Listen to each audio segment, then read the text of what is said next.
Drum for the Song podcast. Hello, everybody. Welcome to another episode of Drum for the Song podcast. I am your host, Dane Campbell. Today's guest is the amazing Ritch Battersby from the Wildhearts. How's it going, Ritch? Yeah, it's going very well. Thanks. Thanks for having me on the show, Dane. Oh, thanks for coming on. Yeah, very cool to be here. Nah, great. Yeah. And for people who are listening, because obviously this isn't live, this is smack bang in the middle of the Wildhearts UK tour at the moment. So Rich has kindly dedicated a few hours of his time on a precious day off to speak to me about drums and stuff. So thank you. Yeah, no, that's fine. No, you're welcome. And I was lucky enough to go to the first date of the tour in Cardiff. And it was a wonderful show, great venue in the tram shed. But it was amazing. So I'm sure the rest of the tour was as good. If it was as good as that, I'm sure the punters are having a treat every night. Yeah, I should have invited you down, really, shouldn't I? I completely forgot that that would be your local show, and I hadn't even. We've been doing it. We've been doing it in a kind of a bus bubble because of the COVID situation, obviously. So we've been, of course, ridiculously careful and trying to be as sensible about it all as we can. So I mean, we've not been having any guests backstage. We've not been meeting friends or family. We've not been doing any meet and greets or anything like that. Just trying to keep. Apart from going out for food, that's the only kind of bit of leaving the bus bubble that we've been doing. And so far, touch wood, we've been testing every couple of days, but it did get off to a shaky start because we were all wondering how far into the tour we were going to get before anyone tested positive. And 2 days, we were meant to be rehearsing on the Wednesday and Thursday, and then the first gig was the Friday. And my daughter tested positive on the Wednesday. No. I was like, oh, shit, no way, do another test, quickly do another test. And that was positive. I was like, fuck. So I found the tour manager and he was like, right, go and get yourself a PCR test, check yourself into a hotel.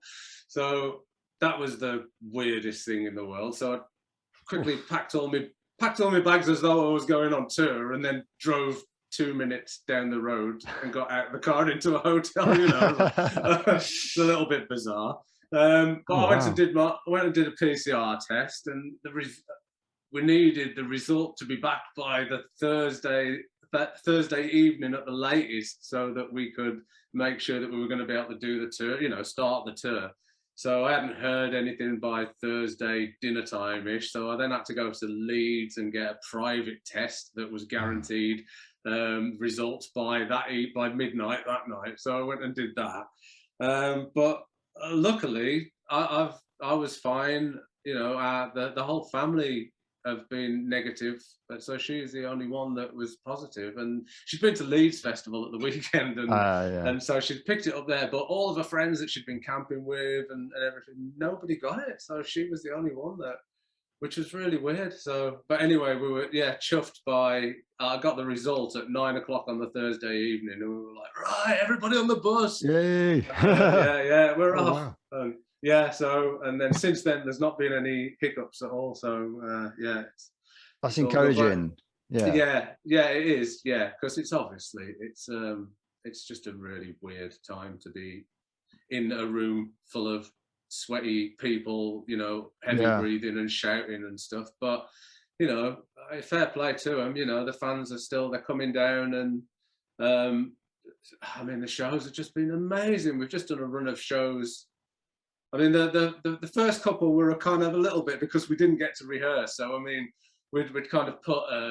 You couldn't tell that, right? Okay, well that's good. We wanted to mix the setup a bit because it's been for ages now. We've been playing like the Earth versus Greatest Hits tracks, that everybody wants to hear, and people want to hear new stuff, and we want to play, new stuff or old stuff that we haven't played for ages. So we chose like Caprice and Inglorious, which are pretty demanding songs to play. You know, the arrangements are quite, you know, full on, and parts wise there's a lot going on, and we didn't get to rehearse them, so we were like in sound check, like, shit, right, we better run through these in sound check and hope they're good, otherwise we're going to be doing that greatest hits versus set again. And it was all right. Sound check, it was all right. We were like, shall we? Yeah, let's just do it. Fuck it, it'll be all right. And it was great. Yeah. If anything, I think I'm starting to play them worse as I go on. So you saw the best one. I saw the best one. No, but honestly, I one thing I was saying, I went with my brother Tyler, who plays in the band with me. Right. And to go back, it was a bit weird being in an indoor venue. It was my first indoor show. Like, I played a few festivals with my band, mainly outdoors, and I went to Bloodstock Festival. I caught COVID at Bloodstock Festival, which doesn't surprise me really. Right. And I was one of the many. Yeah. So even though I went to your show knowing I'd already had it, I tried to keep my mask on as much as possible, because I was just like, and I was trying my best to kind of stay away from people. But there was obviously people we knew there, so they all come and say hi, and they're spitting in your face, and not on purpose, but like talking to you. So I'm like, keeping my mask on, and yeah, we were invited down by the support band that night, Adam and the Hellcats. So shout out to those guys. I think they were just supporting you on the one date. But, I think it was a charity gig, that one, actually, wasn't it? It was cool. Yeah, it was a good night. But but one thing I did notice is that how tight you were as a band, and you personally as the drummer. So I was like, wow, this guy is. Because I hadn't seen you play for years and years. I think since you supported Motorhead, maybe, like, I don't know when that was. I wasn't playing with them then. No, that was Stiddy doing that then. I was off in America doing Grand Theft Audio. Yeah. Cool. Yeah. Because I just before this, I quickly checked the timeline of members, because it is quite a confusing one. And I noticed there was a period where you weren't in the band, and then you were back in the band. And it's likewise with some of the other members as well. It's quite a lot of people in and out, which is quite unique, I suppose. But yeah, that's. But then, you know, you show as a band, you were so well. Everyone was spot on tight. You couldn't tell you hadn't rehearsed. Honestly, that was amazing. So well, it's back to the classic, what people call the classic lineup, which is kind of the band that toured. I mean, I kind of joined them in '93, just after the first album had been recorded. So basically, Stiddy had done all the hard work, and I got the glory. You know, I went out and started playing the shows when it was just kicking off. You know, so yeah. So how did you actually get to join? Did you know the guys? How did that work? I knew some of the crew guys, and I knew the manager. I was in a band at the time called Radio Moscow. That was a band that was formed by Brian Tatler from Diamond Head. Oh wow! Yeah, so he's from Stourbridge, and I was from, I don't know, it's about 35 miles away from Stourbridge or something. And there's a guy who lived in Cannock, where I used to live, who played the drums. So I had a couple of drum lessons from. And he was the drummer in Radio Moscow. He was moving to America, so I knew the job was, you know, they were looking for a drummer. And I mean, I was either 16 or just turned 17 at the time. I mean, I was so young, and so I went for that gig, just so out of my depth, you know, completely out of my depth, and just like out of my comfort zone. I mean, I was just used to playing in little local bands with my brother and his mates, you know what I mean? And this was like it's all right, don't worry about it. Sorry, turn that off.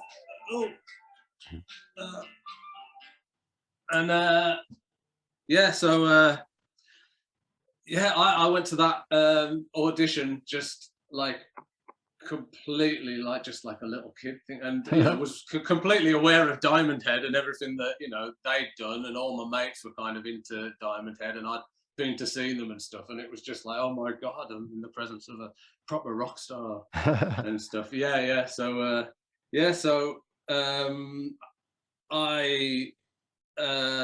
was in that band for probably about 5 or 6 years, and a lot of the crew were all from around the Midlands, and those crew members had kind of come and gone and started working for other bands and stuff, and there's a few that I'd been good friends with and stayed in touch with, who started working with the Wildhearts and stuff. And it was kind of, I was getting to the end of the Radio Moscow thing, and I was just kind of like, oh, I really need to be doing something a bit more pro, you know. I'm just kind of like, and I just made a few really lucky calls, and I called Big Shirt and just said, "Bag, you don't know any bands looking for a drummer, do you?" And it was like, "Mate, I do, as it happens, and it'd be perfect for you."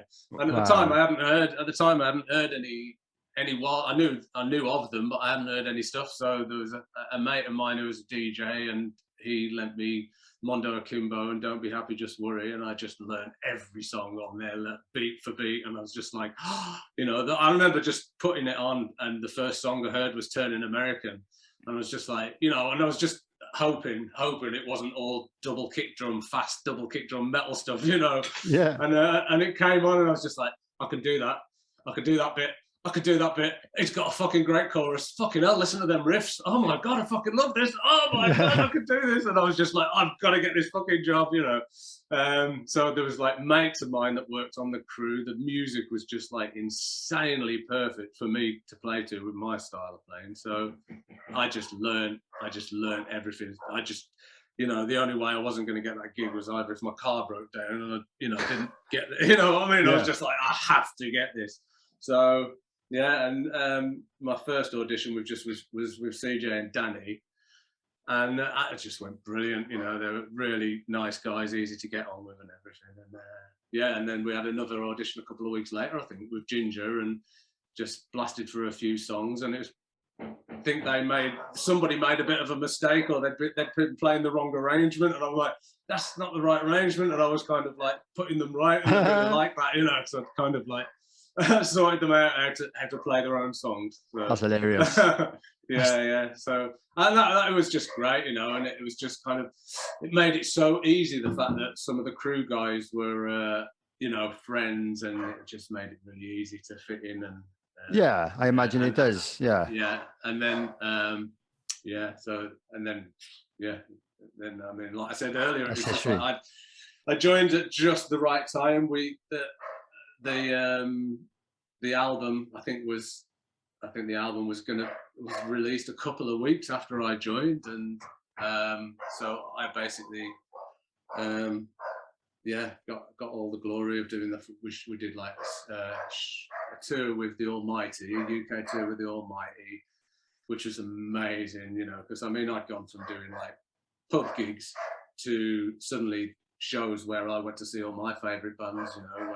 When I was a kid, we were doing like the Wolverhampton Civic Hall and you know, just big capacity shows, you know. So yeah, so we just started doing the album had just been released, and it was like 5Ks in Kerrang, and you know, it was just getting brilliant feedback everywhere. So we started with a tour in the UK supporting the Almighty. That's right. And I was just saying about doing the big gigs that I was used to going to when I was a kid. So yeah, playing all the places that I'd been to see the bands, and it was just kind of like an absolute dream come true, you know. Gone from doing it, you know, touring in the back of the van to touring on a big proper tour bus and stuff, you know. Yeah. Just like, wow, I was quite literally living the dream, you know. And it was go on, sorry. I was gonna say, yeah, that's what most people try and achieve. That, you know, they want to be touring on a tour bus and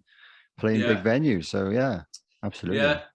So just, you know, it was a really lucky break for me, and it was one of those, you know, it's kind of part luck, but part being able to fill the shoes if you get that lucky break. You know, I'd been, you know, just I lived and breathed drums back in the day, you know. It was just all I ever thought about, and was just always from when I got my first drum kit, it was just always that's what I'm going to do, you know. I just had to do it with absolute blind ambition, you know, just like, I don't even know how I'm going to get there, but I'm going to, you know.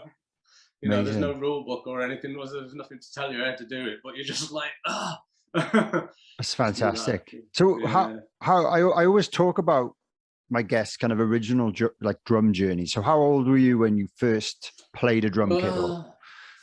5. I had a toy catalog drum kit when I was 5, and it was like, it had like a kick pedal and stuff, you know, so it had a bass drum and a kick pedal, and I think it had a little rat tom on the top and just a little crappy cymbal.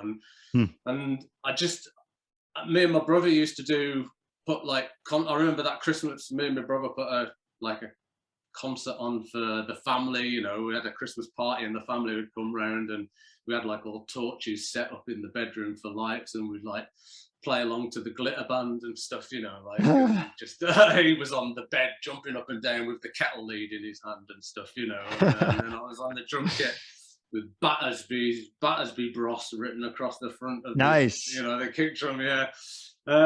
So I think that drum kit lasted for about 2 weeks or something, and then the kick pedal broke, and you know, and that was it. And then I didn't actually get my first proper kit until I was 12. I got it for my 12th birthday, but I was kind of in the presence of drums, because basically I had an uncle who was really musical, and he used to, I remember we used to go to my nan's in the summer holidays while my mum and dad were working, and we used to stop at my nan's, and it was kind of like, you know, just like weeks and weeks and weeks of nothing to do. Oh, what are we going to do today? It was like a choice of either play on the footpath or play in the road, you know, and those were the two options. And then and this one day turned up there, and there was a drum kit set up in the front room, and it was like, and I suppose I would have been about 7 or 8, and it was just a 4-piece Premier kit, but it just looked so big. It was huge, you know, and it was like sat on top of the, you know, stool, and your feet hardly touched the pedals, you know, and it was just like, and he got it there, and he would practice there when the neighbours were out, but whenever we were there, the neighbours were always in. I think he worked shifts, so we weren't allowed to play the kit, but every now and then we'd have a little go, and then they'd be banging on the wall, you know, like, trying to sleep. But yeah, he had like tea towels over all the toms and stuff, you know, and but I just remember just being, and then he also had a big suitcase full of percussion instruments as well, you know, just cool. And so I think like just those being, you know, those early days of being around, you know, like an actual real kit, and just being amazed at how big the drums are, and like the snares underneath. What are those wires underneath that drum, you know, that make it rattle? What's that all about? And the cymbals that are together like that, what the fuck's that all about? You know, and so, you know, I guess as I got older and just was getting into music and stuff, it was like, so eventually he was going to buy a new kit, sold that kit to me for my 12th birthday, and I had it for about a week, not knowing how to set it up or anything. And I think I got like the hi-hats over here and like a kick drum over here on my left foot, you know what I mean? And snare behind me. And then he came down and went, no, you don't have it like that. This is how you have it. And I was like, and he's like, all right, sit like that, put that across there, and then just showed me the straight 4/4 beat, you know. And that was it, I was off. And he just said, that beat, play that to any of your songs, any of your records you've got there, play that beat to it, just practice, play along. And yeah, and that was it, and I was off. You're off, that's amazing. Yeah, so yeah, and then just got into going to see bands, and you know, just all the early punk stuff I was into. I remember going to see the first band I ever saw was like the Damned. Cool. At Birmingham Odeon in 19. I was like 12. So which is pretty damn cool. I mean, think about that these days and just think, God, I mean, I've got a 13-year-old boy, and I can't imagine him going to like punk shows, you know, you know, you know. I mean, I went with my brother, who's 2 years older than me, so he would have been 14, but it's still pretty young. It is, yeah. Big scare. I mean, in those days, you know, that was like, it was Birmingham Odeon would be like a big capacity show. That's probably about, I don't know, 600 or 800 people, and it was full of big punks with big modes, and you know, just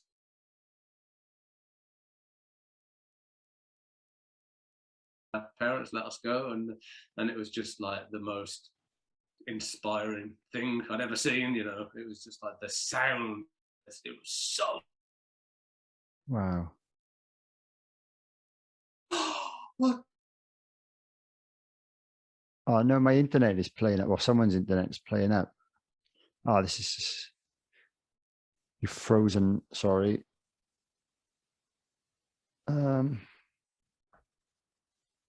This doesn't normally happen. Can you hear me? I can, yeah. Yes. Sorry, you were getting really excited then. And it kept freezing on you.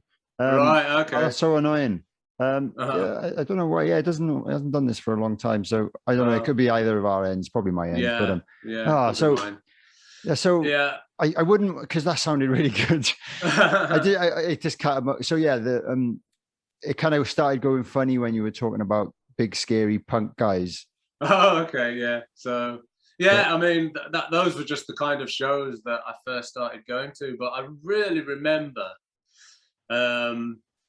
just really analyzing the drums. You know, just obviously all I ever watched was the drummer, and you know, just I mean, it's such an amazing experience, isn't it? Just when you're young to go to a gig and all the lights and the volume and everything. It's just like, God, I mean, it's just so sensory, isn't it? And but obviously my interest was it was the drums. And it's not like these days when, you know, you've got YouTube and you can just see how everybody in the world plays and sets the kit up and what everything does and tutorials on anything you want to know. But in those days, it was like, unless they were on Top of the Pops or there was a couple of photos in Sounds magazine, you know, or there was a photo on the back of the album or something, you didn't really get a chance to, it was the gig. It was like you had that hour and a half to get as much information in as possible, you know. So yeah, I'd just be like watching, right, how's he got the kit set up? How high is his snare? It's like, how sloppy are his hi-hats? You know, just like, you know, how has he hit it? And why's he got that cymbal there? Why is that one there? You know, and just like, and then of course I'll like go to that gig and then, right, I've got to set my kit up like that, and then go to another gig and someone's got it completely different. Why is he got it like that? Right, I'm going to try it like that. And you just, you know, just trying different things, and you know, that was how, and just that's how I learned anyway, from avidly watching bands live, and then listening to the stuff on the record and just trying to copy what they were doing. Cool. Yeah, I think it's similar for me because I didn't really have lessons back when I was a kid either. I think my dad taught me like basics, and then we went from there, and I kind of just learned from listening and watching, and you just gradually get better, don't you, and improve. And of course.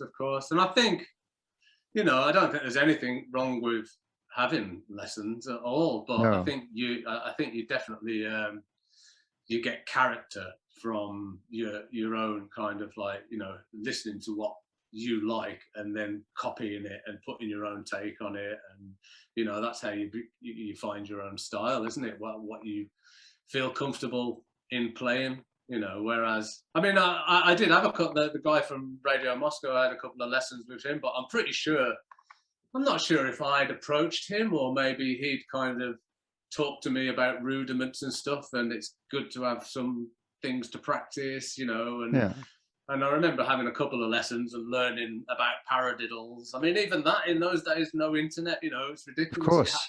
You had to go and either buy a book or, you know, have a lesson with someone to find out about, you know, rudiments and stuff. So I learned actually some really good stuff that I still use now when I'm warming up, you know, on the practice pad, and just stuff that's, you know, like 5-stroke rolls and little double paradiddles and stuff like that. I don't use any of it in the gig. In the gig. No, I've never really managed to make that work somehow. I don't know. I think that's probably because I'm just a bit too like nut and bolt, you know, meat and veg.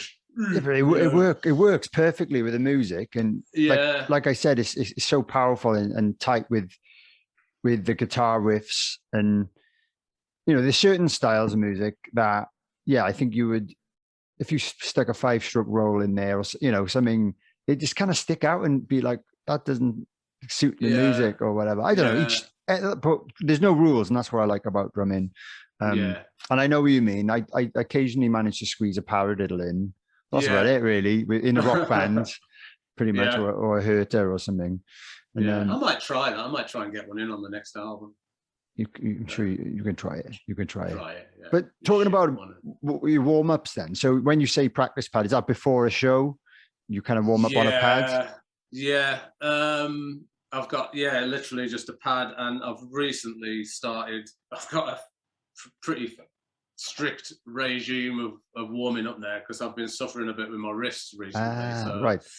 Yeah, which is a pretty common drummer thing, you know, RSI basically. I got kind of really worried about it and went to see a physio, and I went to the NHS first of all, and they were kind of like, oh, carpal tunnel, and I was like, shit, I've heard about that, and that doesn't sound good. But then I went to a private physio, and he was more like, no, that you've got tendonitis, and it's kind of the type of tendonitis it is. It's really easy to treat and really easy to kind of get on with. So yeah, I mean, I was literally getting to the point. The last few shows we did before the pandemic, I was kind of I had a couple of shows where I'd woke up in the morning and I'm like, I literally couldn't close my fist, couldn't hold the stick. And luckily the one show was at Manchester, and there was a staff member there at the venue who was a physio, and she did like a full massage on my arm, and just, it was brilliant. Within like about half an hour I was like, oh right, okay, I can play again. Wow. But that kind of like made me think, right, it's time to really, I mean, I've been doing warm-ups for probably about 10 years, maybe 15 years before going on.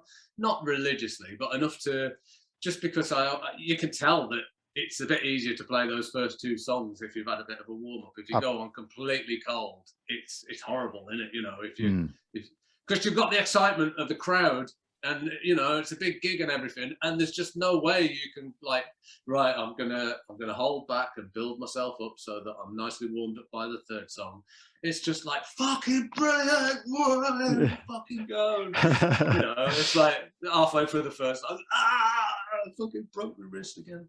So yeah, so I've started using these really wacky gel wristbands that you put in the microwave for 30 seconds, and it warms up all these gel balls that are in the things, and then I put them on about 25-30 minutes before the show, and it warms up all the area that is going to get like aggravated and swollen. And so once I've got those bands on, then I'll just do my normal warm-ups and stretches and loads of that kind of stretching, you know. That's kind of the new stuff that they've said you need to do, and it's just really helps. And then I've had ice packs for, as soon as I come off, I'll just put an ice pack on this wrist that's been the worst, so I just get an ice pack on there straight away. And all of these shows have been absolutely fine. Amazing. So it's worked. Unfortunately, my knees have been fucked throughout because I got myself the top bunk on the bus, and I've twisted both my knees getting in and out the bunk. So I've been like, the first time it was my left knee, and I was like, well, that doesn't matter much. I can, you know, take a couple of paracetamol before we go on. That'll be all right. But the second time it was my right knee, and I was just like, I couldn't even straighten my leg. I was just like, shit, man, really bad. And I just, so I rested it all day and took painkillers, managed to do that show, changed bunks with our sound guy, so I've now got the middle bunk. I was going to say, can't someone swap with you? It's quite important. Because if you can't hit that bass drum, the show's over. Yeah. So so I'm all right now. So so I've got a list of things that I need to do before each gig, starting with make sure you've got the middle bunk. Yes. Because even that's awesome. I never heard of those gel things. I'm going to look into that myself. Do you know what? They're right here in the bag behind me. I've got them on Amazon. Right. So they wrap it. Just wrap it around. I see. Around, and it's got a Velcro thing. But so all of these shows, there's not a microwave in the venue, so I have to go and use the microwave in the tour bus, and then walk back from the tour bus with like two of these on, past all the punters queuing up, you know. And they're just like, what a twat in the bloody rock bands. It's so important though. I think that's a good lesson for anyone listening, because I always try and ask about different warm-up techniques, because I think it's important myself, and it's something I've neglected earlier on in my career. When I say career, it's not really a career, but and I hurt myself. I kind of had a shoulder problem. I did have a wrist kind of issue. That was well, I'm hoping it was a temporary thing. Right. That was kind of, I think it was tendonitis based. It happened to be the first show that I did 2 shows in one day, which is right. bad luck. In the first show, Alcatraz Festival, I think, in Belgium, something just popped in my snare drum, my left wrist, kind of and I just didn't, it was just weak and I just couldn't hit the snare properly. And I kind of had to finish the show. Yeah. And then chances are we were driving to Holland the same afternoon to play a different festival. It was the worst timing ever. And I just had to kind of ice it up and kind of get through it. And they bandaged it up to kind of help support. But luckily, it's never happened since. But I think it's because it's made me more aware of actually stretching out the kind of wrist tendons and things. But I've never tried that. I think I should try that, especially when I've got a tour coming up. Because every night is getting battered every night. So I think I'll invest in those just to prevent it. Yeah. I mean, even if you're not getting any symptoms now, I mean, if it means if it's putting off getting something in the future, I mean, yeah, exactly. If you're anything like me, you're gonna want to be playing in your 80s, aren't you? You know what I mean? It's just like, I can't ever imagine not sitting behind a kit and having a knock, you know. So yeah, it's just it was a real eye opener, and you know, just like, right, I've got to get this sorted. There's absolutely no way I can just stop playing because my wrists are stopping me from playing. So yeah, I mean, touch wood, it's working. And I mean, I do tend to, I don't lay into them like I used to either, you know. I'm kind of at that point now where I just can't physically do it the same as I used to. I mean, when you're young and you're physically, you know, you're able to just fucking belt the crap out of them, aren't you? You know, I mean, I actually use my kit it's quite close to me now, but I mean, even though I think it's quite close to me, other drummers think it's quite far away, but I've brought everything in. I mean, I used to have it like so far away, and then if we hadn't toured for a while, and then I'd sit behind the kit for the first time, you know, after like 6 months or something, and I'd just be like, fuck, man, I'm meant to hit these, you know. So everything would then get pulled back in, and then as I was start getting, you know, a couple of shows in, everything would start getting further away again, because I really love to fucking be able to smash it, you know what I mean? The further away it is, you're going to get more velocity on it, or whatever the word is, you know. So yeah, but it's just at that point now, I'm just like, I'd rather just not go quite so full on, and know that I'm kind of looking after my wrists a bit more, and you know, kind of paving a way to be able to carry on in the future for a exactly bit, you know? Actually, the future of drumming. Yeah, man. So well, let's talk about your drum kit at the moment, and what are you playing at the moment? So what have we got on the tour with you? I've got a Natal Originals Birch. Nice. Which I've had for about 7 years now. And it's absolutely beautiful. It's just a fantastic sounding kit. The kick drum is just oh, well, you heard it the other night. I mean, did it sound good to you? I thought it was a great drum sound. Yeah, amazing. Yeah, really good. I mean, I've had quite a few kits over the years, not really through choice or I don't know why. I mean, I kind of, when I was in Radio Moscow, I was earning good money when I was still living at home, and I bought a Yamaha 9000 recording custom kit, and it was just like, wow, what a beautiful drum kit, you know. And then I used that with the Wildhearts right up until probably maybe mid-90s, late 90s, and then I got a Premier endorsement, and I don't even remember how that came about. No, I really don't. But really nice guys at Premier, and I got talking to them, and they were, you know, kind of saying like, "Oh, you should be using the British kit, you know," and I was like, "Oh, fair enough, you know, good point." So I had a couple of Premier Signia kits that I used for a while. In fact, I had the white kit off them. I had a nice, it was like a 24-inch kick drum, and I think it was 12, 14, 16 rack toms and an 18 floor tom. So 16 big, you know, rack. Wow. Yeah. Ridiculous. That's cool. Yeah. And then I remember thinking like, it's white though, and that was the best covering that they did. And it's like, oh, they don't do any flashy silver covering. So I asked them if I could get the same kit, but just the shells, and I'll like find some covering myself and cover it myself. And I found all, like, I think it was at the time when Tommy Lee was probably using his like real sparkly mirror looking kit, and and I just thought, oh, I want something a bit more flashy than just a white kit. And yeah, so I managed to find a place. Again, this was pre-internet, so you couldn't just like Google right drum coverings, you know. So I had to find a place that, and got all the swatches, and yeah, so just got this ridiculous like, it was more like psychedelic silver wrapping paper, you know, for wrapping presents. Right. Okay. But I was just like, you know, I just wanted something that would just look, you know, as ridiculous as possible. So, and then I covered the kit. They gave me all the hardware, and I fitted all the hardware myself, and so I just, you know, finished all the kit off. And yeah, and I mean, I've had that for ages. That ended up, that stayed in my loft for years and years and years, and I just got rid of that fairly recently. So I used those kits, and then when I started Grand Theft Audio, the guy that I did that with, Ralph, he was a producer, and he'd worked with EMF, you know, band EMF.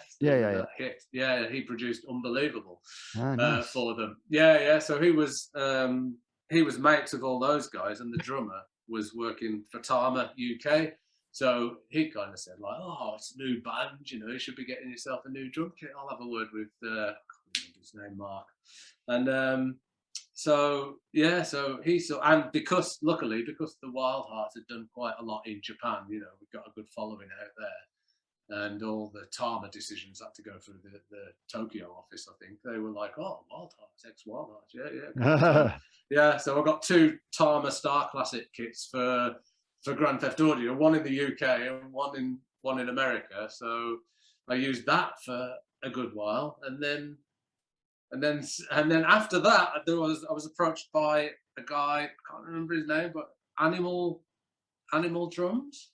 Do you know Animal Custom Drums? I don't even know if they're still going there. I don't know. There was a guy from, right, well, it was a local guy, and he approached us and asked us about if I wanted to try, and I tried the kit, and it sounded beautiful. And he actually made the shells himself, and then he bought the bits of hardware to add to it, and it was beautiful. That was beautiful. And then another guy approached me who made these kits that they were like acoustic kits, but with triggers in them. Interesting. So yeah.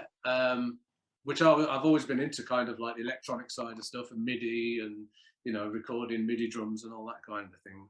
So I had a kit off him for a while, and then he did a custom kit with smiley bones and stuff on it, and then the Natal thing came up, and I just think I was ready for. We were starting to like play more shows, get busier, and I think it was kind of like, I like the idea of being with a big British company that had good tour support and stuff, you know. And it's like, yeah, if your cymbal stand breaks, you know, you've got another one at the next venue the next day and everything. And they were really cool. And all the like Ginger and CJ were using Marshall gear as well, because Natal's obviously part of Marshall, isn't it? Yeah.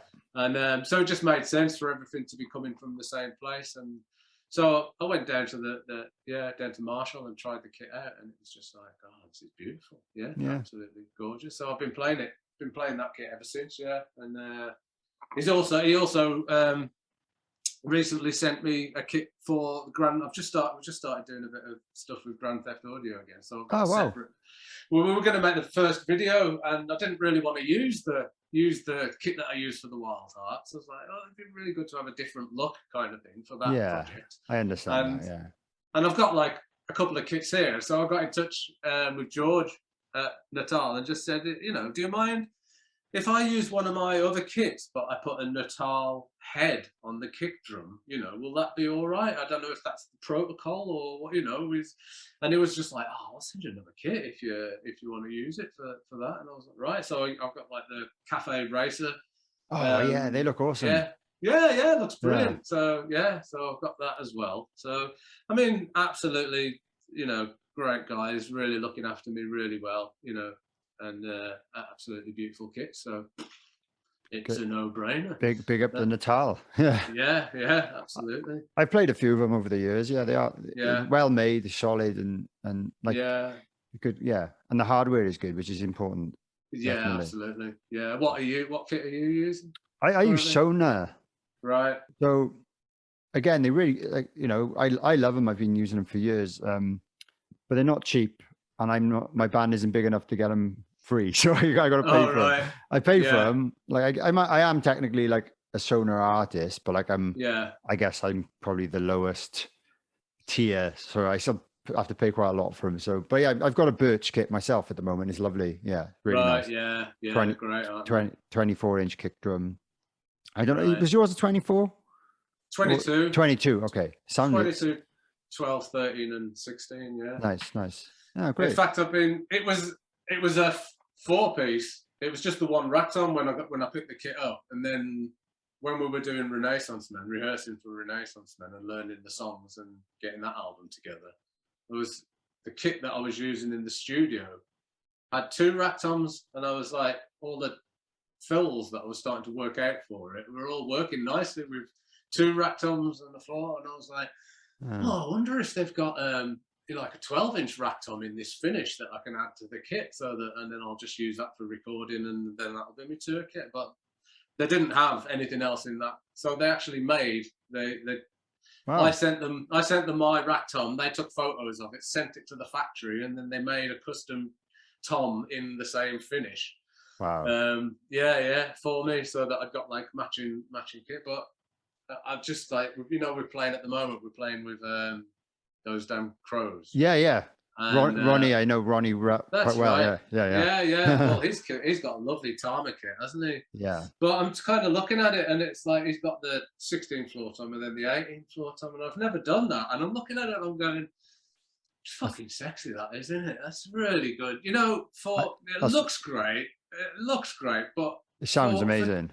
For just when you're doing those, you know, those single hit accents, you know, and I just think, why haven't I ever done that? I mean, that's such a fucking great idea. So I'm thinking, I wonder if Natal. Now they know what that finish is. I could just, the cheeky 18. Yeah, I've got a 16, 18, and I've only recently changed from a 14 and 16 floor. And I used to tune them as low as possible. Yeah. Because I think in my head I really wanted it to sound like a 16 and 18.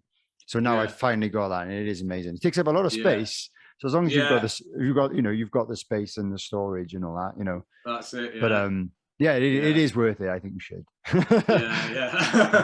Yeah. Probably cool. That's it. On a mission. Hi, I hope you're enjoying this episode of Drum for the Song. I just wanted to briefly interrupt the interview to tell you about my Patreon page, which is a place where you can support the podcast and, of course, support myself. You can sign up to one of the 3 tiers on there. There's one that's £3 a month, one that is £5 a month, and one that is £10 a month. There are loads and loads of exclusive benefits to signing up, including bonus episodes, merch discounts, Christmas card for myself. If you sign up to the top tier, I'll send you a pair of my drumsticks. Loads of other stuff. So go check it out. It's patreon.com/drum for the song.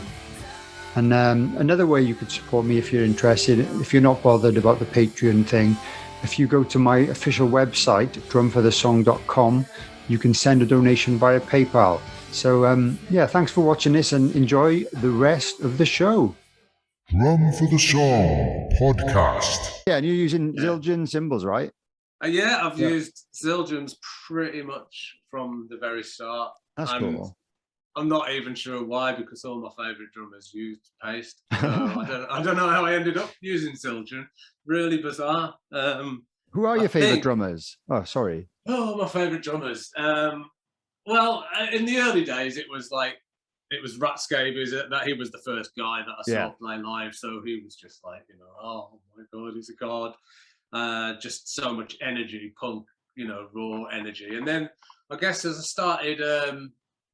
started moving out of punk and into a bit more kind of rock stuff. I mean, I was really into like Iron Maiden in the early days, Clive Burr, like those first 3 albums, you know, Clive Burr's just his drum sound and the parts and everything, you know, I absolutely loved. I mean, I knew Number of the Beast, that album. Well, all those first 3 albums, I mean, those were really what I grew up playing, you know, like, and absolutely knew them off by heart. Also, Vinny Appice from Dio. Yeah. He's been on the show. He was amazing. He was great. He was a great guest. I did see he'd been on. Yeah, I did see he'd been on. I mean, absolutely, what a player. Yeah. I mean, absolutely incredible. So his style, I mean, I was aware of his playing on like the Sabbath stuff, but when Holy Diver came out, that for me, that album was just like, I mean, the drumming, the fills were just like so inventive, you know, and he wouldn't put them just here, there, and everywhere. He wasn't massively busy, but when he did one, it was just like, what the fuck is that? You know, and it was just like really, because it's ridiculous kit. So it went from the highest tom all the way down, you know, it's just like, what? So just, yeah, absolutely brilliant. So I was really into him. And then when Tommy Lee came along, I remember seeing like a Motley Crue video and just like, oh my God, my hero he just looks. I've always liked the way drummers look, you know. Yeah. I mean, obviously the way they play and everything, but there's nothing better than seeing a fucking, you know, drummer going for it and looking like they're smashing the fuck out of the kit when they're doing it. And Tommy Lee, even though it didn't look like it was a massive hitter, he really swings quite wide, isn't it? And well, he's tall, isn't he? He's got long limbs, I guess. And that helps add to that kind of look. And then he was doing all that twirling it around the back of his head, bouncing the fucking stick. And it was just like, so I remember seeing Motley Crue at the same venue, Birmingham Odeon, where I'd been to see The Damned, my first ever show. And that was on the Theatre of Painter with Cheap Trick supporting them. Oh, wow. And again, that was, I was just watching Tommy, and that was it. I couldn't have told you how many other people were in the band, you know what I mean? It was just like drums. And he started doing this drum solo. And I was like, I'm sure he couldn't see that much of the drum riser before. What the fuck's going on? And the drum riser starts like tilting up like this towards the crowd. And it's just like, holy shit. And it's like, I couldn't even see what drum heads he was using. It's just like, oh, it's like the coolest thing. And it was just like absolutely incredible to see that. And you know, seeing fucking strapped in and still doing all that shit. It was just like, and I mean, he's kind of got that sound as well. You know, he's, you know, I don't know what it is about his sound, but I remember he was on like TFI Friday, the one's playing a little toy kit, you know, and it's just, he's just got that kind of feel, hasn't he? You know, and he's just got that. Oh, I just absolutely love his playing. Yeah, so he was a massive, massive influence, and luckily I didn't go full on with the hair. Close though, close. Have you ever had long hair at all? Yeah, I did. Yeah. From early on in the Wildhearts. Yeah. Cool. I'll have to look back. I'll check. Oh yeah, mullets and leg warmers. Nice. Rising Sun t-shirts. Yeah. Ah man, that's cool. Like that makes sense really. Listening to, well, I've been listening to the new album quite a lot, which is what we'll talk about in a minute. And yeah, it's so inventive. Some of this. The songwriting on that and the ideas and the changes and the first time I heard it, I was like, "Wow, what?" I was just like, "What's going on?" It was cool because I'm so used to, like, you know, rock music these days mostly is, I'm not saying it's predictable, but it's very rare you hear something that you haven't heard anything like that before. And yeah, you can get good songs, you get good melodies, you get good guitar parts, and you know, nice grooves and stuff. But honest to God, that's the first album I've heard in a long time where it really surprised me. Right. Okay. From a rock band, it was really honest, really exciting. Right. Really exciting stuff. Lots of you know, varied ideas and tempo changes and just crazy little bits thrown in. And yeah, it was, you know, so yeah, you know, you've been getting great reviews, well deserved. Obviously, you charted at number 9 in the UK, which is incredible. So congratulations. Thank you very much. Number 2 in the rock chart. And when your release date is the same as another, you know, rather large band called Iron Maiden or something, Yeah. you know, it's always going to be difficult to, you know, achieve anything higher than number 2. So let's talk about that. So how, you know, the making of that, when did you write the songs? Well, how did it work? You know, it's a COVID album, so it is okay. It was weird from start to finish, really. That album was pretty much, I mean, Ginger is so inventive. His writing is just insane, and I think you said like it being so unpredictable. Yeah, you know, and it's just I don't get how, you know, he's written so many songs, and all his solo stuff as well. I mean, there's hundreds and hundreds and hundreds, and he'll still write something that doesn't sound like anything else he's ever written before. Yeah, like, that's what's incredible. How do you do that? I know. How do you fucking do that? So we were, we knew, right, okay, we've got to do a new album. It needs to start here. Ginger was writing and demoing stuff, but it was in the middle of lockdown. We weren't going to be able to rehearse even. So he just basically put all his demos down onto an MP, you know, in an MP3 file, emailed them to me, and then I just started learning the songs and the arrangements.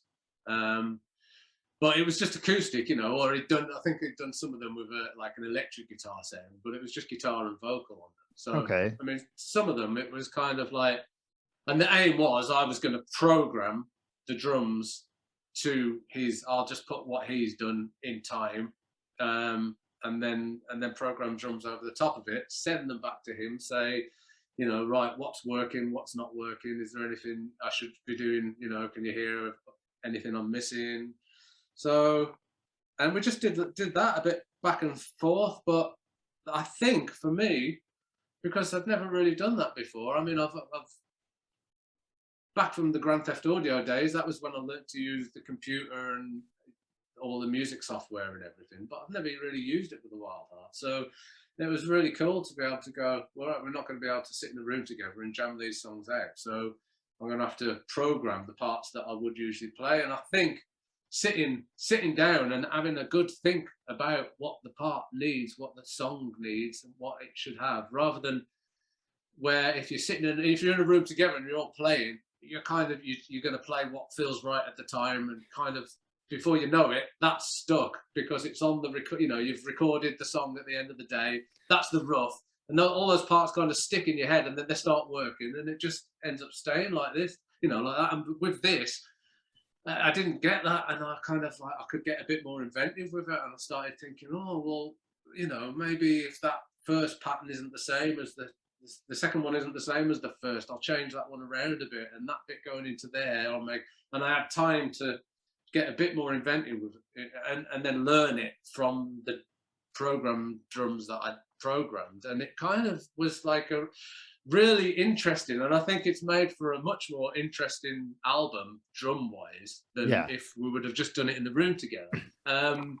I've definitely put myself out of my comfort zone, because for one, when you're using programmed drums, they sound fucking great straight off. You know, you just like put any beat in, and it just sounds like it's been played. And you know, compress it a bit, EQ it a bit, and it's just like a massive fucking Bonham sound. You know, and it's just like brilliant. That sounds amazing. And then so I got pretty much the whole album all programmed up, sent it to Ginger, back and forth it a few times, and tweaked it. And then, you know, I'm like, right, okay, I'll start learning it. And then I'm kind of like in the garage with I've basically got a Yamaha, what is it?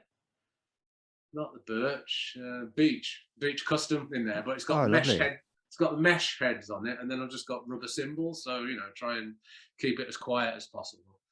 And I'm like, I've got the headphones on, I'm playing along. I'm like, what the fuck have I done? Oh shit, this is really hard. I was fucking sure I was going to be able to play this, and I'm like, oh no. And I've got like, and by this point we've like booked in all the studio time and everything, and I'm like, I've got fucking 3 weeks to fucking get all this down, you know. And I'm like, oh shit, man. And if there's one thing I cannot do is go into the studio not being prepared. It's like, I think there's one thing you have to 100% be as a drummer. That's good advice. Is 100% prepared.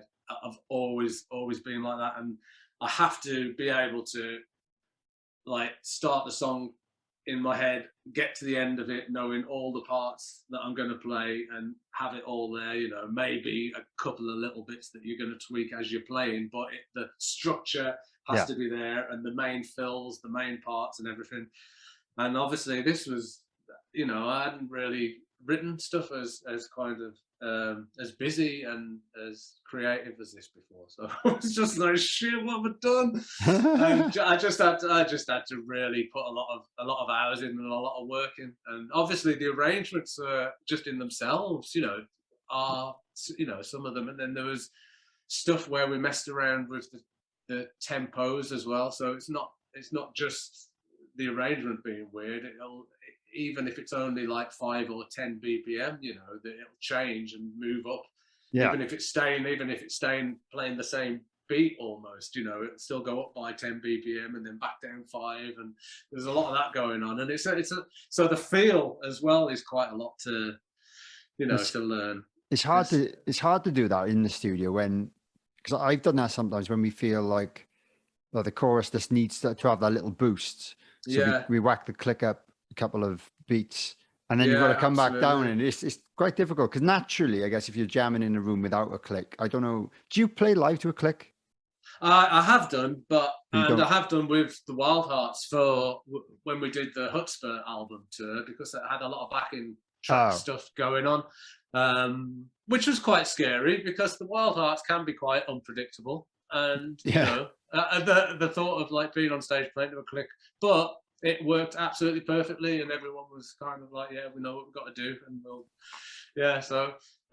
but I don't at the moment, no. And I mean, we're even talking about the next album, and I'd really like to do this, is not do it to a click, because I think it's getting to the point where everything's starting to sound, I mean, even this album with the the crazy arrangements and the inventiveness of it, I think a click can do more damage than good sometimes. I know it makes it easier for the kind of engineering side of it, and chopping stuff up and editing and dropping bits in and copy and pasting and everything. Yeah, it makes that a lot easier, but it does, but it also takes away a lot of the feel. And I was listening to an interview with Steve Albini fairly recently, and he was saying, like, if you don't use a click live, why on earth would you use it when you're recording?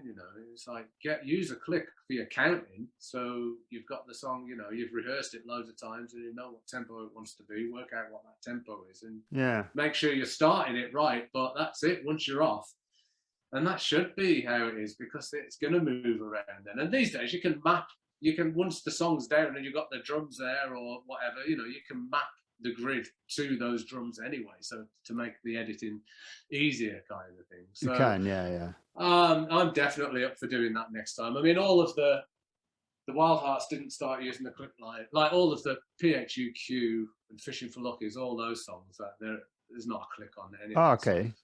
Yeah, that's and cool. weirdly, Endless Nameless wasn't recorded to a click either, which is the really industrial. Have you heard? Do you know any of the Endless Nameless stuff? Some of it, yeah. I know what you mean. Yeah, so that's it. That's all. If it was kind of that kind of sound, because that's the kind of sound you would expect. You would expect, but I mean, that was still. I mean, when was that recorded? It was probably still before clicks were used. Kind of all the time. All the time, yeah. So cool. That'll be interesting. Yeah. I think it's a good. I think it is coming back around, where I'm on a lot of like drum Facebook pages and stuff like that, and it's a topic that comes up quite a lot. And in one of my recent episodes with Brian Tichy, he obviously uses click for loads of things, but he says sometimes it can kind of destroy the vibe and stuff like that. And I posted a little section of that interview. And it certainly a lot of people had an opinion on it, and a lot of people were saying, like, especially recording wise, they prefer not using one because it just destroys the groove and the feel overall feel And Yeah. I would personally be interested in exploring recording without one. Yeah. Because certainly live, the music my band play was just kind of, just kind of rock and roll, not too dissimilar to what you guys do. I think, yeah, it needs to kind of move and breathe a little bit. But on record, we've always recorded to a click, down every beat. So, and I think sometimes it kind of, I think we need to start a campaign, don't we? yeah. And I know a lot of metal bands and thrash bands are doing it again. They've gone back to recording without clicks and stuff. I listened to a few podcasts. A lot of the kind of, I'm not like into my kind of, I like a bit of thrash, but I'm not into anything that's underground or anything. I don't know enough about it, but I'm always interested in hearing what drummers like talk about and stuff. And apparently it's definitely a thing. Yeah. No click again. So yeah, I'd be interested if you do that. And yeah. I completely know what you mean, what you said earlier about if you're playing in a room and the first idea ends up being the final idea, because it's just, because if you record a demo of it or, a rough recording of it, that's just in your head and you can't really think of something else. That's it. Once it's there, you can't unthink it, can you? And it's kind of like, and if it works, it's like, well, that's it, that's staying, and that's it. It's not, no matter how simple it is, or you're kind of like, oh, okay, that'll do. And so I know what you mean. No, but congratulations again, and thanks. And the songs you played live were great, and they're not easy songs to play. Not at all. And so congratulations. And so you're on tour now. So I think by the time this episode's coming out, that tour will end, to be honest. But I've noticed you've booked a few other shows towards the end of the year. So anyone who's in the UK that kind of missed this tour, there are a few other dates I think it's December. I think you've announced a few. So yeah, I think we've got five in December. I think there's a couple of those like I think we've got still a few at the end of the tour. We've got about a week off, and then there's a weekend of shows. Oh, okay. And then so there's a few. There's quite a few scattered about. Yeah, great. Yeah. So have you got any favorite places you like playing? Favorite places or venues or towns or cities or countries Japan. Japan is always a treat. I mean, everyone says Japan.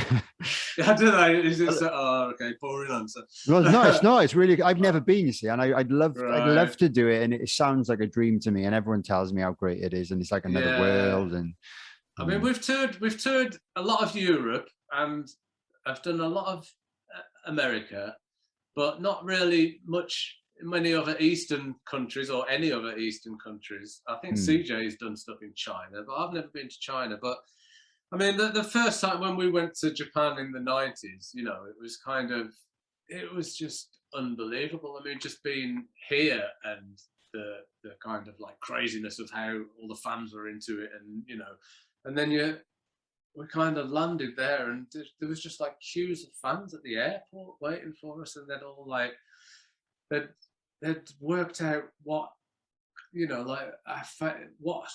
shoes I used to wear to play, and what my favorite color was. So they bought like the shoes and in the right color and what size feet were and everything. I mean, they're absolutely fanatical, and it was just unbelievable. And we were just like, oh, it was honestly what being in the Beatles must have been like. Yeah, it sounds like. Oh my God, it's insane.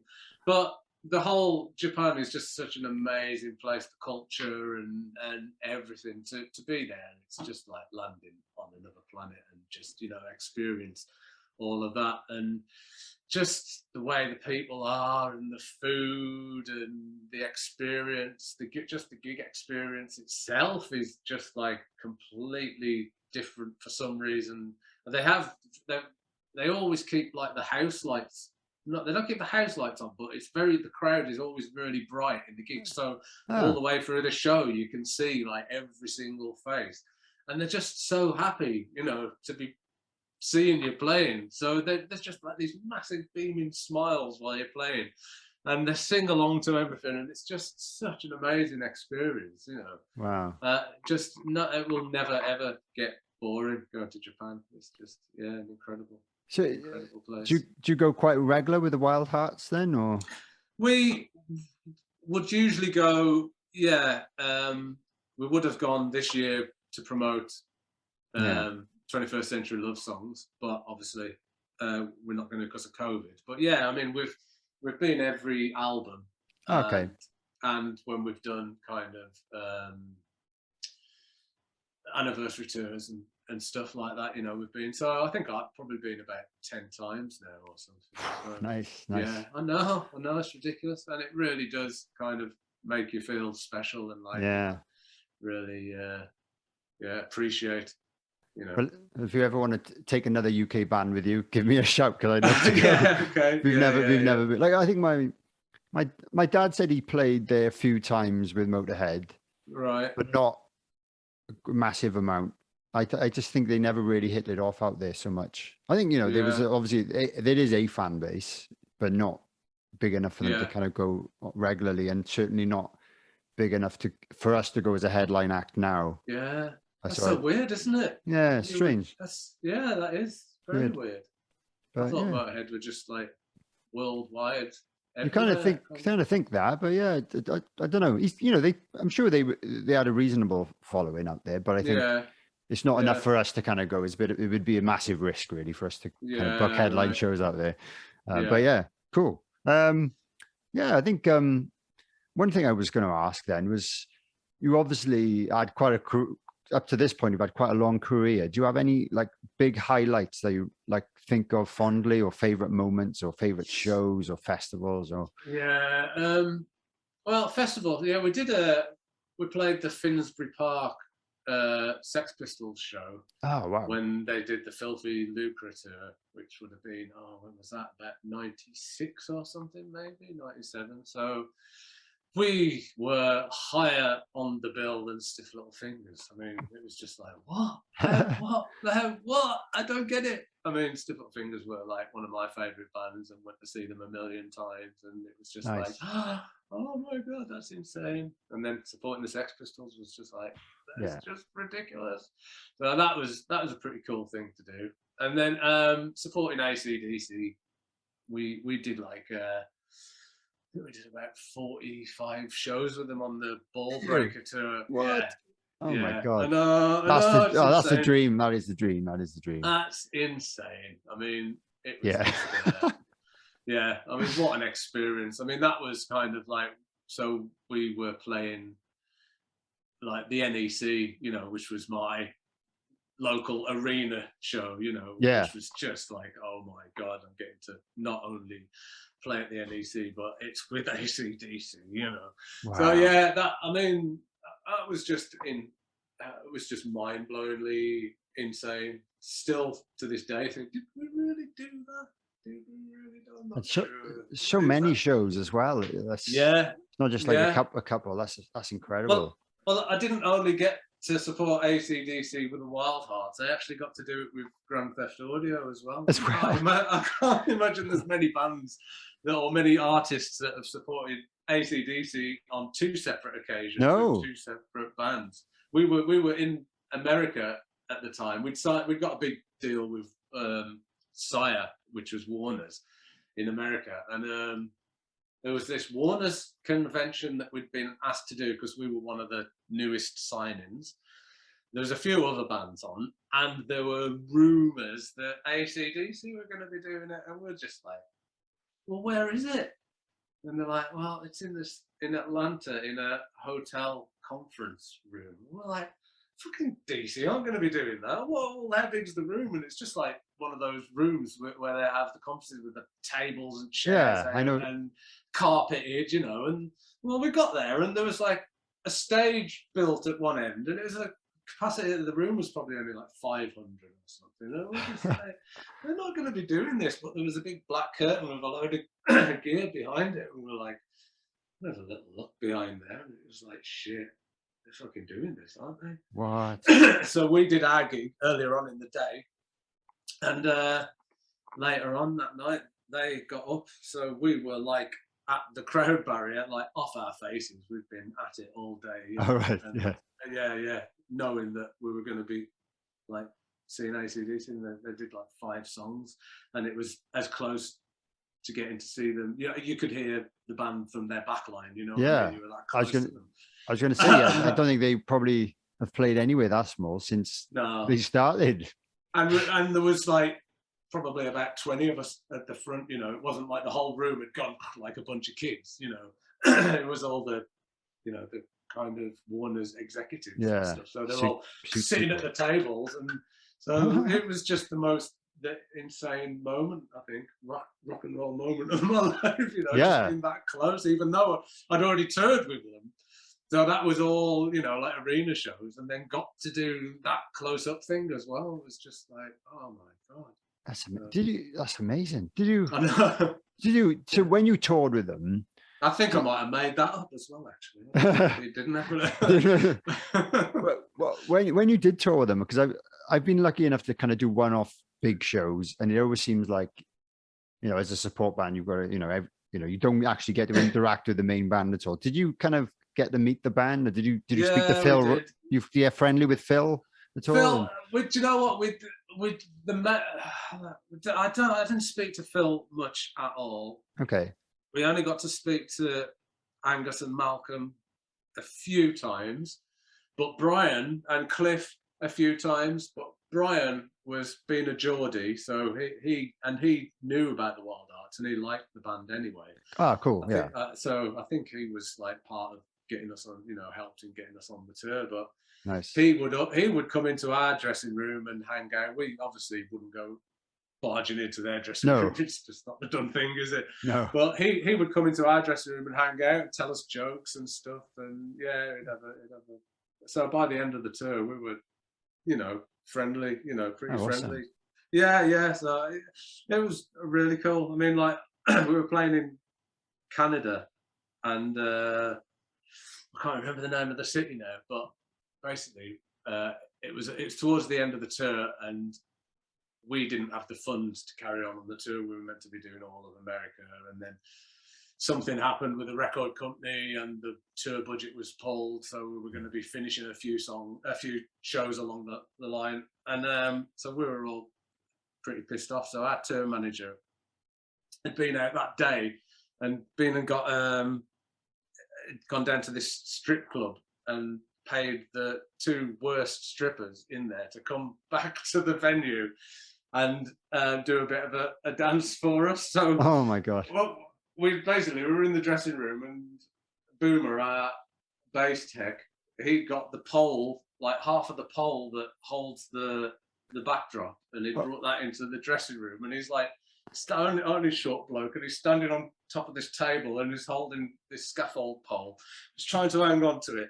And we've got these two really shit like table dancers that couldn't even dance on the pole properly when it was in the club, like let alone one that's been fucking hungry like this. So they're trying to swing off it, and Boomer's falling all over the fucking place, and they're falling over each other, these strippers. And there's a knock on the door, and it's Brian, and he's like, "Oh yeah, lads, how's it going? Oh yeah, I've got."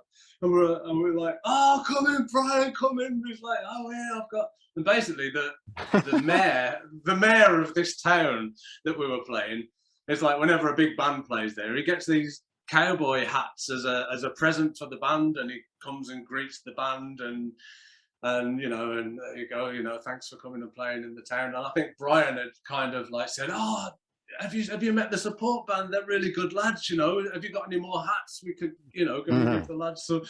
So he's come down with the mayor, and he's knocking on the door, and we're like, they've got these naked strippers falling over themselves, and Boomers falling off the table, and we're all pissing ourselves laughing.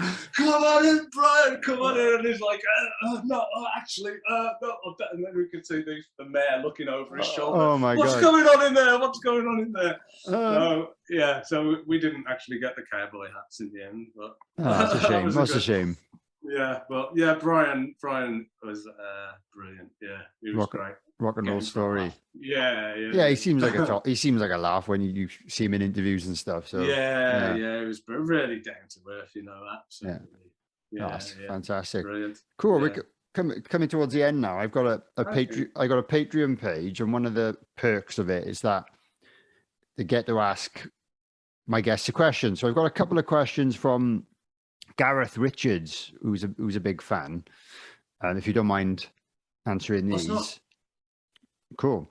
So, what are your favorite tracks to play live, and he said, I really love the power and intensity of Sucker Punch. Right. Hi, Gareth. Thanks for the question. So what songs I play? I mean, I really loving playing Caprice at the moment. Cool. Probably because I like I kind of like the big open songs that are a bit more, a bit slower. I mean, obviously Sucker Punch is great to play because it's got like, it's fast and it's punk rock and everything. But like Caprice is just a completely different vibe, and we've been playing it with the in-ears. I mean, we did like a few shows in, and me and CJ, we got to the end of the set and we were just like, fuck me. I mean, it just sounded like Metallica or Mastodon or something, when it's big and heavy and big riffs and everything.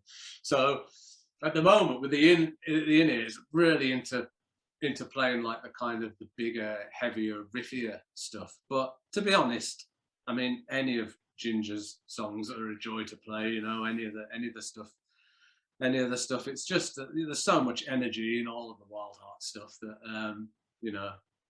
I've never ever got bored of playing a song. I've never thought like, oh, let's drop this from the set. I mean, we do because obviously there's a choice of so many. Yeah, of course, yeah. And to try and keep it fresh, but I've never ever thought like, oh, I don't want to play that anymore. So yeah, I mean they're all great, but at the moment, big rock metal is where it's at for me. Nice. Yeah, and sorry, we talked about this before we hit record about the in-ears. It's the first time you've used them for a while, is it? So yeah. So and the whole band on them, or just you? No, me and CJ are using them, but using the generics until the proper molds come.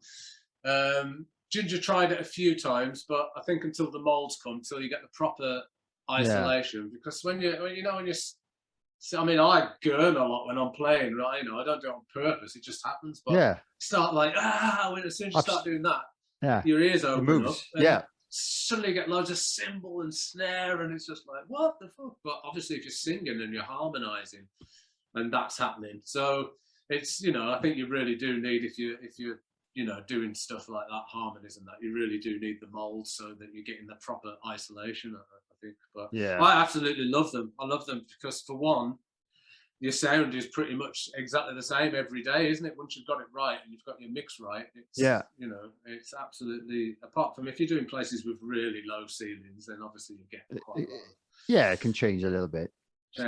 But yeah, I mean, I'm absolutely loving it. But yeah, good. I was thinking, I've never tried actual molds, and maybe I need to get some, but like you said, there's a bit of a delay at the moment. I don't know if I'll get them in time for my tour in November. But if I emailed a company and they said they didn't do them anymore. So I need to find out, well, you can maybe recommend where you're getting yours from after this interview to me, if you like. Yeah, I could do that. I could definitely do that, because I think we're using the company that most people, there are other companies that do it, but apparently there's a lot of them that can break quite easily. They want to be, I think it's worth paying a little bit extra for touring gear, isn't it? Because they need to be robust, and you can't be having them snapping halfway through a show, can you? Oh right, okay, I can't hear anything. Yeah, definitely what not. should we do now? No. So I'll definitely send you that info. Cool, thank you. So we got. But before we use those, I always used like molded attenuators, filters, just because, I mean, I wouldn't be able to sit behind a kit and play a proper gig without any hearing protection anymore. No. I used to, like, up till about 20 years ago, but then my ears just started getting a bit like itchy after the show, and just a bit like, well, it feels a bit weird. I think it's about time to, start protecting. Absolutely. I don't think anybody does these days, do they? I don't think younger kids start playing without ear protection. Nah, they're a bit more educated, aren't they? I think everyone knows the dangers of it. And like a message to anyone who goes to shows: if you please wear ear protection whenever you can, because you're just doing damage every gig you go to, and you'll pay for it later in life. But it's just my message. I can't go to a show. I can't sit in a practice room without something in my ears.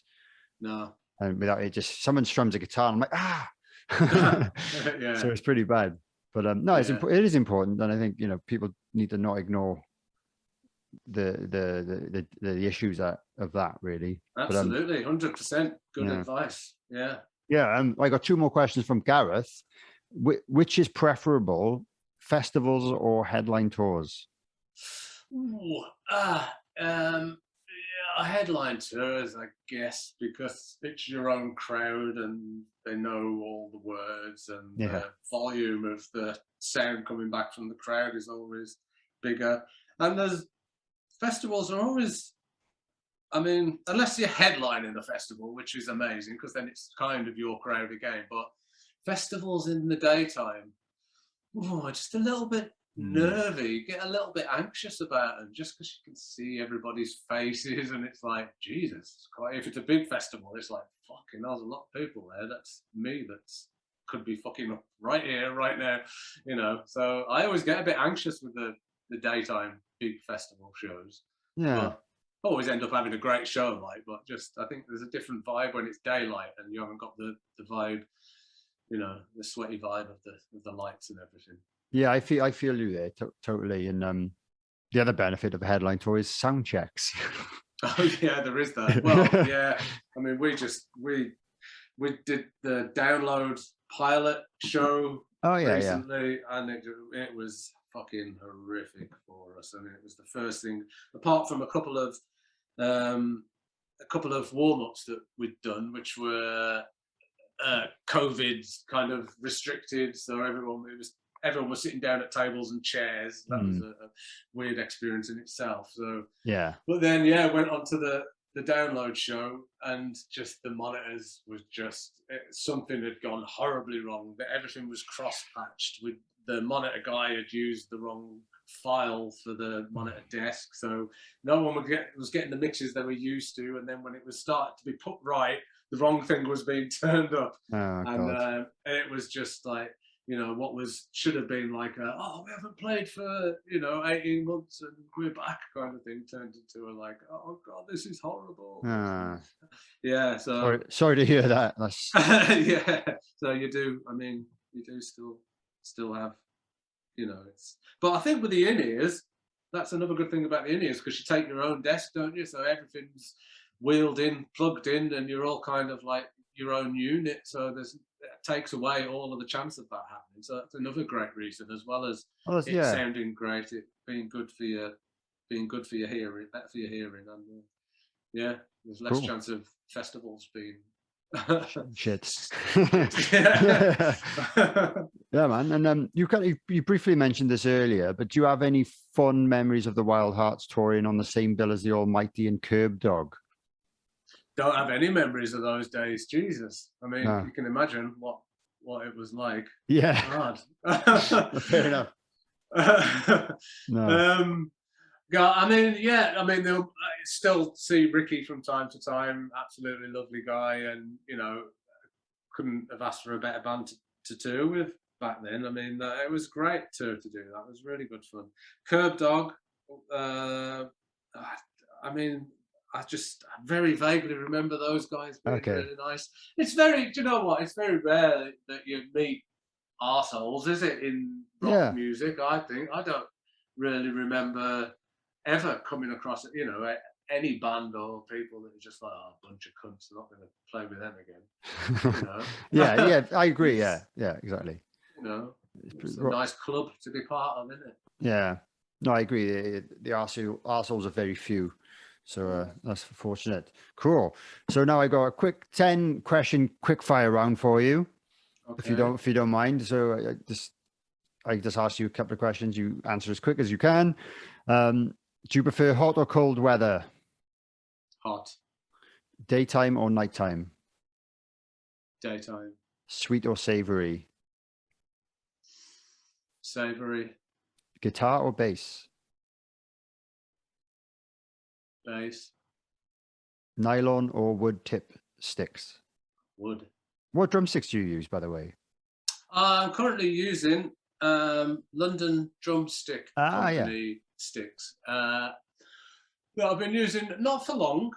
A friend basically put me in touch with them and showed me the stick that he was using, a little bit longer than sticks I've ever used before, but a little bit thinner. And I was just like, I really like the way that feels. I've always held the stick right. There's one here. Let's stick right at the fucking end like that, so it's kind of here. I see what you mean. And, yeah. Yeah, and I see drummers play. I see drummers who are like really good technical drummers. Like here's the guy from Blink 182. Travis Barker. Travis Barker, that's him. And when they've got that style, but they're holding the stick like that, and there's like about that much of the stick sticking out there. And I think they make it look really easy when they're playing like that with a stick like that. And especially him. Sticks. Yeah. So I thought, right, if I start using those sticks, I'm going to be able to play like Travis Barker. Yeah, shit, it didn't work, did it? No. But yeah, it's definitely not far off. No, I think with my whole kind of like, I've got to get my technique a little bit less caveman and just look after my wrists a bit more, and just start hitting everything just a little bit, not quite as full on. Yeah, the sticks they just felt right for it. They're a little bit longer, so there's a little bit poking out the end, and they're not any lighter, but they're a little bit thinner. So but no, really nice guys there, really helpful, and great sticks. Cool. Sorry, we kind of went on a tangent there, but I should have asked you that earlier on. Right, back can I just ask, does anybody say nylon tip? No one has said nylon. No. Someone has said... Do they even make them anymore? They do, yeah, but I don't think many professionals use them. I remember... Jazzers like them, I think, for the right cymbal sound, I had a Lars Ulrich stick from back in the day that was a nylon. Really? Tip. Yeah. Oh. Was it one of those a head metal carbon fiber sticks? Was it wood? Before that, those right? days, yeah, before those days, yeah. It was a wood, yeah. No. Weird. I just remember when I was a kid, I used to kind of buy all different sticks to try them out, and they always used to fall off. Yeah. The nylon tips used to fall off, and then you just have a weird, pointless stick. Quickly tell you a quick stick story. Yeah, please do. This is a good one from when we were supporting AC/DC. Yeah. And I was running out of sticks, like had 3 pairs left or something, and I weren't going to be able to get any to me, and it was the weekend, so the music shop was shut. So my drum tech had been chatting, was friends with Phil's drum tech, who was called Taff, I think. It was from Welshman. Welsh guy, yeah. And lovely guy, and he said, "Oh, it's all right, I'll let you use a pair of Phil's, that'll be fine." He's been using, and there were the carbon ones. Oh, was it those? All right. With the fucking titanium in the middle or whatever it is, unbreakable one, fucking anything, Yeah. And it was like, Phil's been using this pair for like the whole of this tour and probably a few shows from and Martin, my drum tech, was just like, fucking hell, brilliant. All right, we'll try. But for starters, they're black, and I hate black sticks because you can't.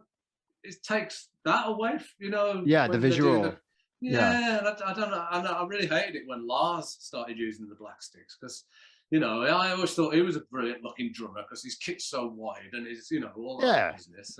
But anyway, I was stuck for sticks and I had to use the black sticks. But anyway, the thing was that, don't worry, they'll last you the rest of the tour. That like Phil's never ever broken one of those or anything. Anyway, halfway through the set that was only 25 minutes long anyway, and I was using the Premier Signia snare with just a die-cast hoop on it. Yeah. And I'm like fucking playing away, and I'm thinking, this is fucking feeling a little bit weird. And luckily, I've still got a couple of sticks left, so I don't know, it must be these. Just throw the stick to me drum tech and just pick up another one and carry on with one of the wooden ones. Get to the end of the show, and he shows me the stick, and it's like a fucking banana.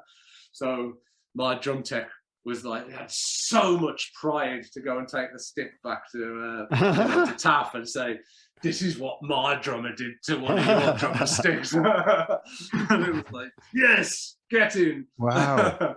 Yeah. I've never tried those myself, but I have heard people say they're not as indestructible as they're meant to be, and obviously that proved it.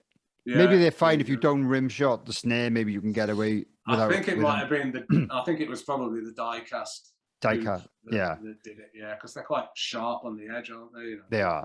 They don't roll off, do they? They don't kind of give as much. I've noticed. Yeah, interesting. Yeah. Well, you're harder than Phil Rudd. There you go.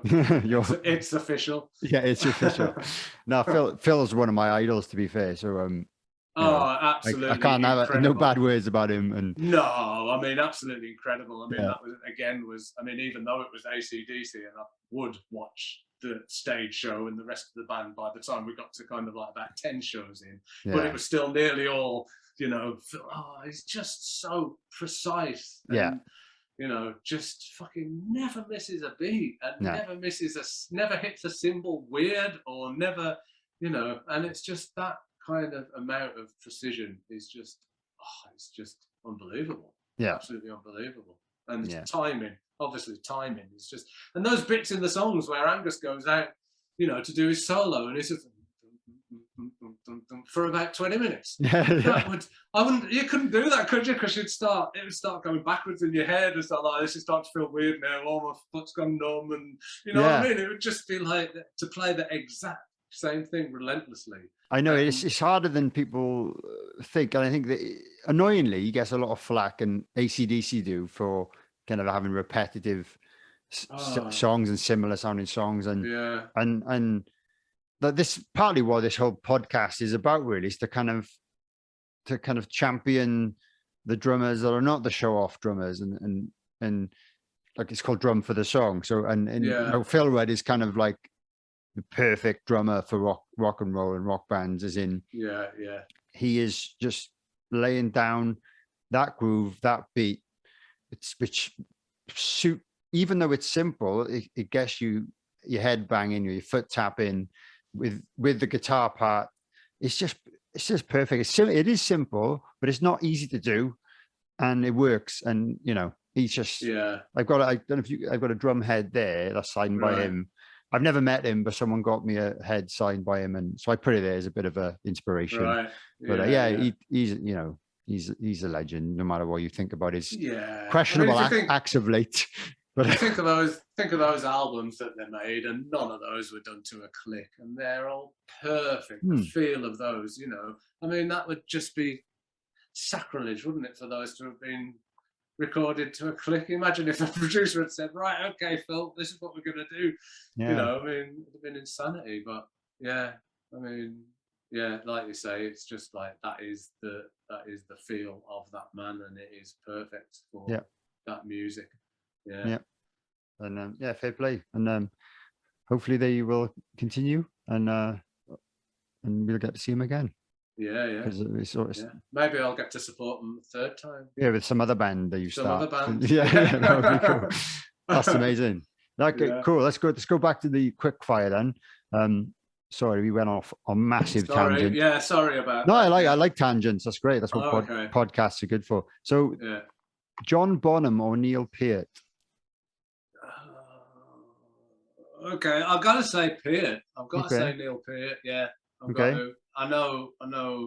Is this sorry? It's one word answers, isn't it? I'm not no, it's fine. Whatever. I don't mind you elaborating. It's always that's quite an interesting one. Well, I know John Bonham is the sound of drums, isn't he? He is the sound of the drum kit. I mean, that it doesn't get any better. It doesn't matter what new drums they invent or what new cymbals they invent or anything. That sound that he made was the sound of rock drums, you know. But I fucking never liked Led Zeppelin, so I couldn't really listen to it enough to get into it. So, fair enough. Yeah, so but I loved Rush, absolutely loved Rush. So and I just know more Rush stuff, and listen to Neil Peart more. So I just have to say Neil Peart. That's interesting. Okay, that's cool. What any? Is there anything in particular that you didn't like about Led Zeppelin that made you dislike them? Then? It was just, I think, because at the time, I suppose when I was becoming aware of them, I was getting into punk stuff, and for starters, they were like, it was rock music, and it's like, I'm a punk. I'm not. I mean, I would have been about 11 or 12, so it's like, you know, what I mean, I'm not allowed to listen to that shit, you know, that fucking mum and dad's music, or what, you know. It always just seemed a bit older people's music. So, but then obviously when I matured a little bit and realised that it was okay to listen to other genres of music, I checked it out, and do you know what? I don't like it anyway. Fair enough. I know, controversial, but okay. Shit. Just not for me.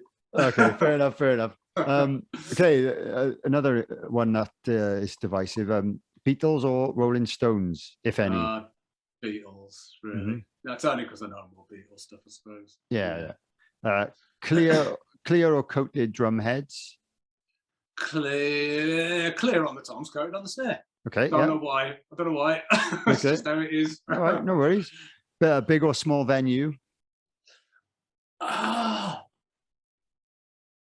know what? I'm going to say small. Yeah, okay. For the vibe. Yeah, absolutely. We played a show not long before COVID in, where were we? Denmark? Was it? It's a Chinese restaurant in the daytime, and it's a gig in the evening. I want to do that one, but the catering was good. God. Yeah, it was actually spot on. Gorgeous chicken curry. And yeah, it was just like use somebody else's kit, and the stage is that small that your elbows are hitting the wall behind you, and like Danny was literally over the kit, and you can hear what everybody else is doing from their monitors because they're so.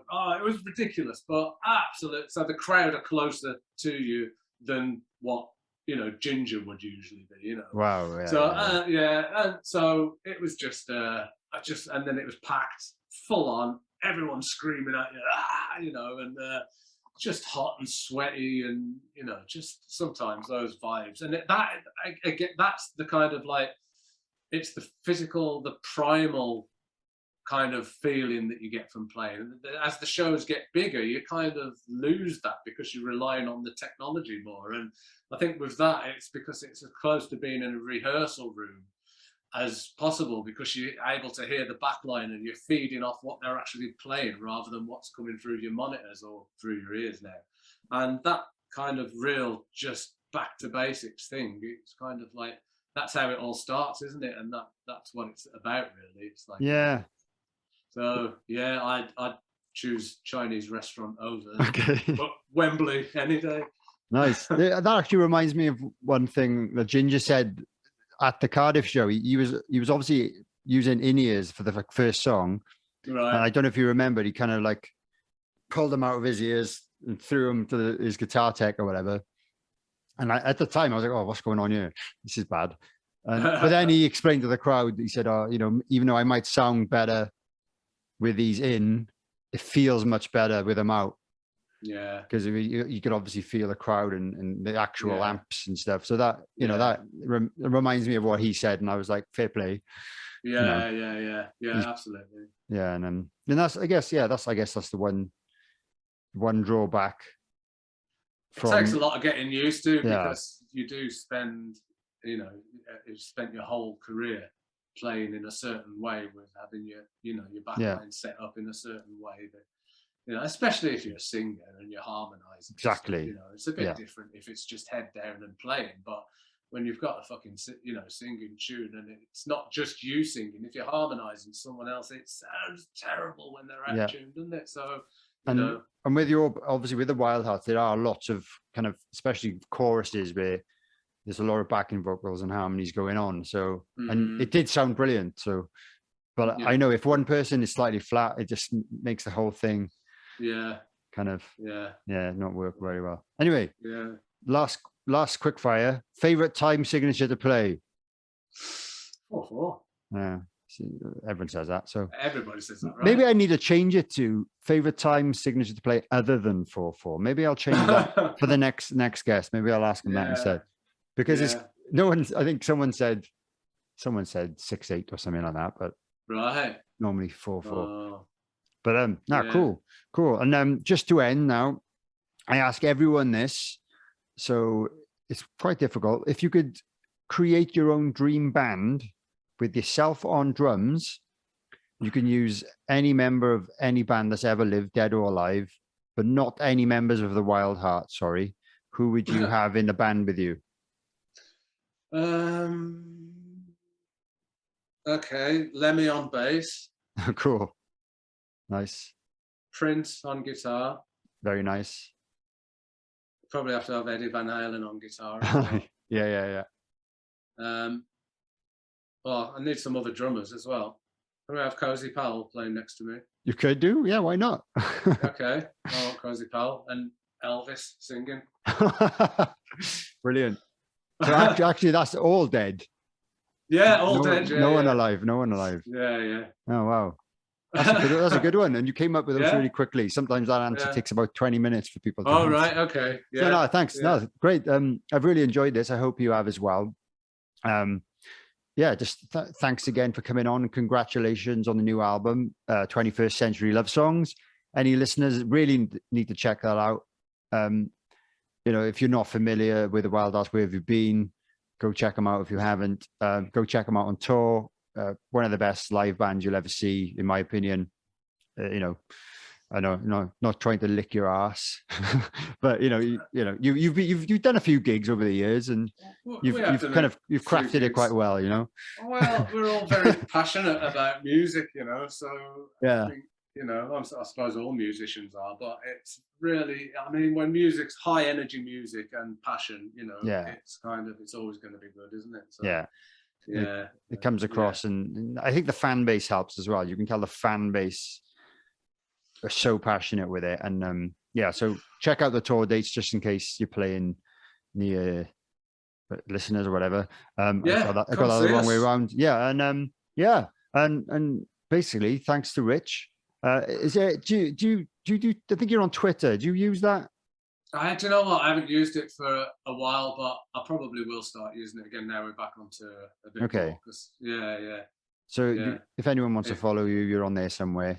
Yeah, absolutely. Message me if you want to call me a cunt for not liking Led Zeppelin. Don't do that. But Well, thanks to Ritch, thanks to the Wildhearts for being awesome, and thanks to you for listening. Cheers.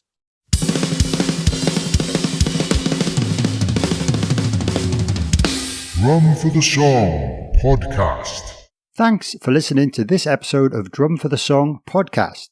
If you've enjoyed this, please consider liking the video and subscribing if you're watching on YouTube, or subscribe and follow wherever you get your podcasts. If you could leave me a review or comment, that would be fantastic too, as it helps other people discover this show. Please also consider sharing this with any family members or friends who might enjoy the content. You can also follow me on social media at Dane_drums or at Drum for the Song, or search for Drum for the Song on Facebook to follow the page and join the official Facebook group.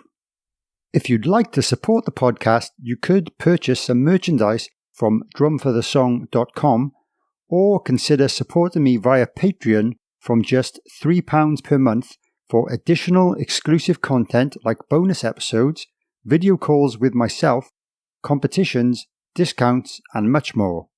Any additional support is always greatly appreciated, but I would like to give extra special thanks to my top tier Groove Master patrons, whose names are listed in the description below. My name is Dane Campbell, and thanks so much for watching or listening this far. If you're a drummer, don't forget to drum for the song.